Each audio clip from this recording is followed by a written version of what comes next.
আসসালামু আলাইকুম, কেমন আছেন সবাই? আজকে সকালে রাদোয়া, রাফিন ওর বাবা তিনজনে বাজারে গিয়েছিল মাছ কেনার জন্য। আর মাছ কিনে এনে দেখেন জ্যান্ত কই মাছ ওরা পানিতে ছেড়ে দুষ্টামি করতেছে, আর আমিও বসে পড়েছি মাছগুলো কাটার জন্য। আর এই যে দেখেন মাছগুলো আমি কেটে নিচ্ছি। প্রায় 5 আইটেমের মাছ ছিল, আর এই সবগুলো মাছ কিন্তু আমি নিজে একাই কেটেছি বাসায়। রাধর বাবা কখনোই বাজার থেকে মাছ কেটে আনে না, আর সবসময় বাসায় আমিই কাটি। যাই হোক, এই যে মাছগুলো আমার সব কাটা হয়ে গেছে।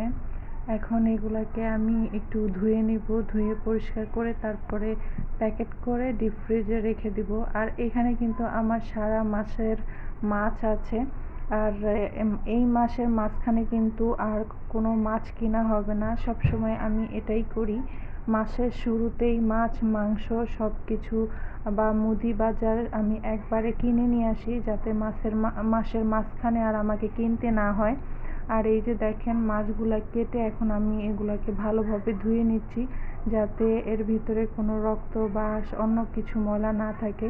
পানি ঝরিয়ে এখন এগুলাকে আমি এই যে প্যাকেট করে নিয়েছি, এখন ডিপ ফ্রিজে রেখে দিব। আর এই মাছ দিয়ে আমার সারা মাস চলে যাবে।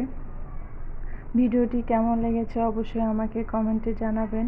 আর কে কে বাসায় আমার মতো এতগুলা মাছ একসঙ্গে কাটেন তাও জানাবেন। সবাই ভালো থাকুন, আল্লাহ হাফেজ।